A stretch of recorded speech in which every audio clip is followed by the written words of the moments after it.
I heard a splat and looked towards the sound. There, I saw a dumpling smashed against my mom's cheek as she sat across from me. Old folks should stay away, someone muttered. My mom wiped her face with a napkin, trying to stay calm, but I could see she was disgusted. You're Sarah Murphy, handling foreign currency deposits at the New York bank, aren't you? Yes, that's me. You don't seem to have dementia. Keeping up part-time work, right? I'll remember you until tomorrow, my mom said. Then she quietly stood up and walked away quickly. I followed her. My name is Jessica Jones. I'm 29 years old and work in an office. Since graduating from college, I dedicated myself to my job and didn't date much. But a few months ago, I got a boyfriend named Charlie. He's the same age as me and works as a banker. A colleague introduced us. Charlie is nice, gentle, and polite to everyone, which made me feel comfortable with him. I secretly thought I'd like to marry someone like him, but I felt it was too early to introduce him to my mom. I'm Charlie. I've been dating Jessica for 3 months now. Nice to meet you. Thank you for your polite greeting. You're a good man. Too good for my daughter. My mom smiled as she watched Charlie's polite greeting and his trembling hands presenting a gift. Jessica is really kind and hardworking. I'm the one who's undeserving. Is that so? She used to be such a klutz, a tomboy with short hair when she was little. Oh, right. Would you like to see her album? Really? I would love to see it. Wait a moment, Mom. My mom welcomed Charlie, and the three of us had a delightful dinner that day. After that, Charlie and I often visited my mom's house together.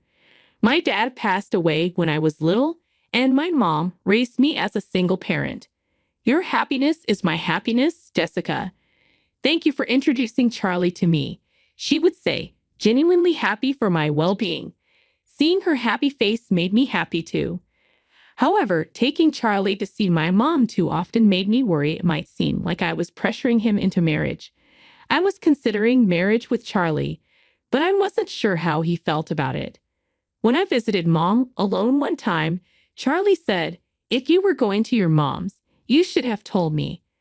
I was worried about her since she was feeling a bit under the weather last time, and I wanted to see her face.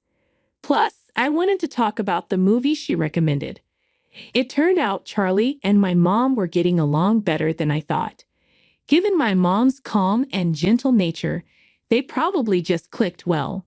With work going smoothly and good relationships with my lover and family, I began to wonder if my life was going too well.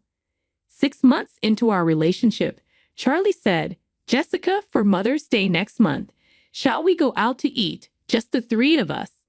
There's a place I want to take you both. If you have plans just for the family, we can go another time." Really? I love the idea. Charlie knew my mom would be thrilled, so we decided to go out for dinner on Mother's Day. I thought about inviting my sister, but she was married and had little children, so we settled on just the three of us. Oh, I recognize this place. I love the Chinese food here, my mom exclaimed. Really? You knew about this restaurant? I asked. Sure. I used to come here often. But Charlie, you really know my taste, finding a place I like. Charlie blushed at the compliment. Having never been to this restaurant, I followed Charlie and my mom's lead. The restaurant was adorned with chandeliers and large lanterns, showcasing luxurious decorations. A waiter stood tall next to a large swivel table. I realized this was a high-end Chinese restaurant.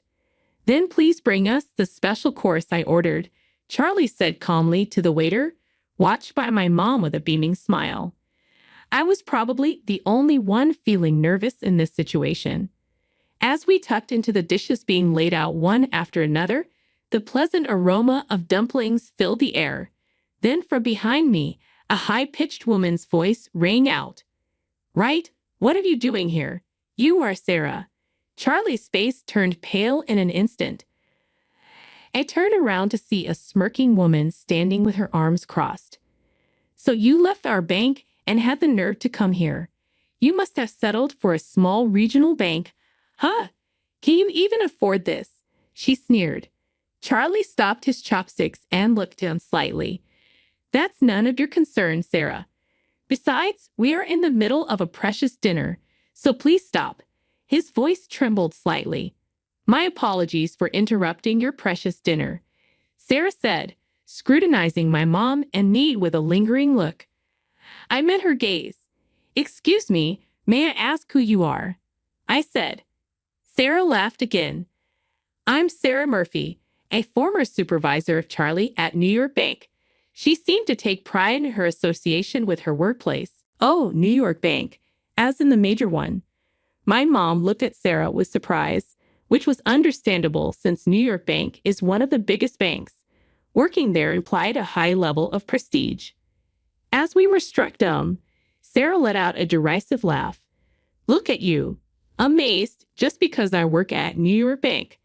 How low have you fallen to dying with such a poor family? When Sarah said that, Charlie, who usually speaks slowly, spoke louder. How can you say such things to my loved ones? You should take back your words. Sarah continued to snicker even as Charlie grew angry. I tried to calm Charlie down for the moment. It was the first time I heard of Charlie working at New York Bank, but I knew he had changed jobs due to harassment from a superior at his previous bank. He had been pursued by a married woman who was his mentor at the bank where he first worked. When Charlie firmly rejected her advances, she started to blame him for her mistakes and even deliberately lost documents he was responsible for, subjecting him to severe bullying. Eventually, Charlie couldn't endure the harassment and resigned. This is the woman who was Charlie's mentor, I thought. So you're the one who drove Charlie to resign. What are you talking about? I just honestly reported to the boss that Charlie couldn't do his job. Sarah replied, I was merely fulfilling my duties as the mentor for dropouts. Sarah sneered. You were just his new employee mentor, but you were very close to him. I countered. My words made Sarah pause. She realized Charlie had told me everything. Then she blinked and furrowed her brow. Who are you talking to? I'm a different class of person from you people. How are we different in class? I asked. We are entirely different, she said. An elite like me, working in the foreign currency deposit department of a major bank, versus a man who has dropped out of the elite and works hard all his life for low pay, a woman working for some dirty small to medium enterprise, and an old hag who works part-time. And not someone you can casually chat with. Sarah's harsh words made my jaw clench and my teeth grind. She looked at us and laughed heartily. I feel sick sharing a meal in the same place as you. I'll forgive Charlie for old time's sake, but can this low-class family leave now? I was at my breaking point and almost slammed my napkin on the table, but my mom stopped me. We will leave once we finish our meal. Please go back to your seat without minding us. Your food will get cold. Looking at her table, I noticed only one set of dishes laid out. My mom's words implied, eat alone and be miserable. Considering the conversation over, we turned back to our table and picked up our chopsticks again. Then, out of the corner of my eye, I saw a shadow hastily reaching for a plate. You guys are a burden on society. The next moment, I heard a splat. Turning towards the sound, I saw a smashed dumpling sticking to my mom's cheek. Old hags and poor folks should stay away. Hey, how terrible. How could you do that? I yelled. Are you okay, Mom? I'm so sorry. Charlie was about to call the restaurant staff when my mom stopped him. It's not right to throw food, especially something so hot. While she wiped her face with a napkin, trying to remain calm, her expression was full of disgust. Sarah laughed loudly at this sight. Let's just leave. This meal is ruined anyway. You're Sarah Murphy from New York Bank, handling foreign currency deposits, right? That's correct. It seems you don't have to worry about dementia yet. Keep up the part-time work. Sure, I will remember you well until tomorrow. After saying that, my mom silently stood up and walked away briskly, her cheek red. We decided to stop by a doctor for treatment on our way home. Charlie apologized many times for the day's events, but my mom, with a smile, said, "It's not your fault, Charlie. No need to apologize anymore," and she forgave him generously. I was curious about my mom's words, but their meaning became clear the next day. While I was at work taking my lunch break, I received a call from Charlie. He usually didn't call during the day. Thinking something must have happened, I quickly answered, and Charlie's voice was trembling. "Who the hell is your mom? What are you talking about?" I asked. "I received a strange call this morning. The content was bizarre, but it seems my seniors already know about it." Charlie was panicking. His thoughts jumbled as he spoke. Unable to understand what Charlie was trying to say in his panic, I decided to listen to his story after work. We decided that if it involved my mom, we would talk about it with her as well, so we headed to my mom's house. "Hi, Jessica." "Charlie, what is it?" "Craving my baked potato again." "Baked potato? I love those, but no, that's not why we're here. Was it you who called my bank expressing interest in doing business?" "Really? Is that true, Mom?" While tying her apron, my mom smiled mischievously. "That's right. I'd like to do business with your bank from now on, my dear banker." Charlie looked utterly flabbergasted. "Charlie, what business?" As I asked, Charlie took a deep breath, trying to calm himself. Then the doorbell rang. Just in time. "Come on, you two, join us." "What?" When my mom opened the door, a tall man followed by a smaller, hunched-over Sarah stood there. "Why is the president of New York Bank here?" The man, sweating and offering a luxurious gift, appeared to be the president of New York Bank. "We are here because of the sudden account closure." "What has happened?" "I have decided never to do business with your bank again," my mom stated with an unusually sharp tone, uncharacteristic of her usual gentle demeanor. The president was in a panic, his shirt collar soaked with sweat. My eyes met Sarah's, but she quickly turned away. "Please let us know if there is anything we can do. However, we earnestly request you to reconsider the cancellation of the $150 million deposit," the bank president pleaded. "So the phone call I received this morning wasn't a lie," Charlie murmured, eyes widening in realization. "You were the ones who refused, right, Sarah Murphy? You said our classes as people are different, that you feel sick being in the same space as someone lower class like me, right? Then you wouldn't want to hold on to my money either." "That's not what I meant." Sarah struggled for words, her eyes darting around. The bank president turned sharply towards her. "Did you say that? Do you not know who this woman is? She is Carol Jones, one of the top 3 investors in the USA. A legendary figure indeed." My mom was a well-known legendary investor with a net worth of several $billions who had entrusted $150 million to New York Bank for management. However, due to the incident with Sarah, she decided to cancel this deposit. Realizing the gravity of her actions, Sarah trembled. "What are you doing? Apologize to her," the president demanded. "I am truly sorry," Sarah said, her voice shaking.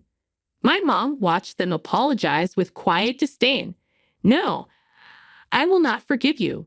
As I have already decided and mentioned on the phone, please transfer my deposit to the designated bank by the end of this month." "I am so sorry. Please, I beg you to reconsider.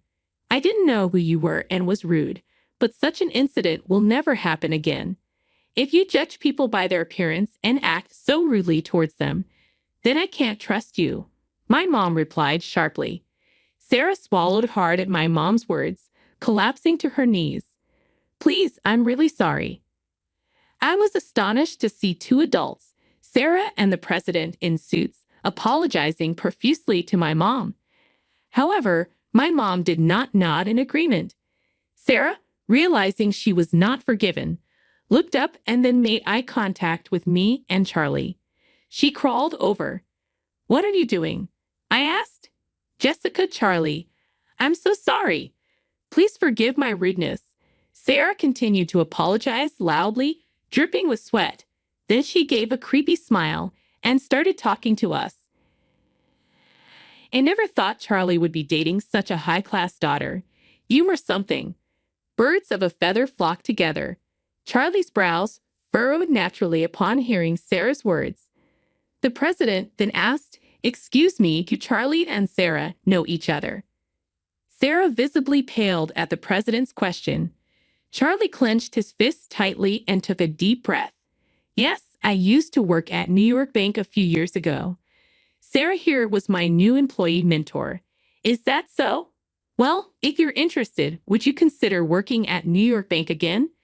We can certainly offer you a very good position," the president suggested to Charlie with a smile.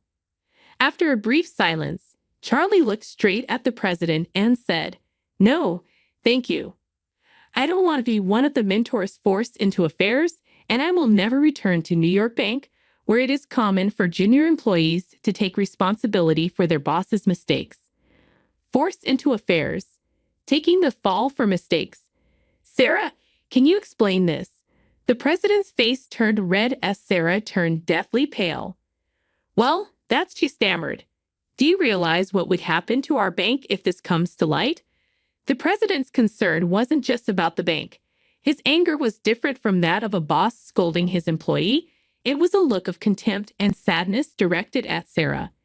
"Excuse me if I'm mistaken, but could it be that you, the president, also have something with Sarah?" I asked. The president looked down quietly, and then drops of water, different from sweat, fell to the floor. "You said I was the one you were meant to be with. We are both married, but it was just that we met too late." Could it really be? I was speechless at the shocking turn of events. While we were taken aback, the president confronted Sarah, who had been having affairs at work despite being married. Moreover, she was using these affairs not just as flings, but to continue her relationship with her boss to advance her career. Sarah just hung her head in shame. The president was devastated by the shock of learning the truth. I felt a rush of anger. "You sure looked down on us, didn't you? Well, I have a prestigious education and landed a job at New York Bank, and you think engaging in such despicable acts makes you elite?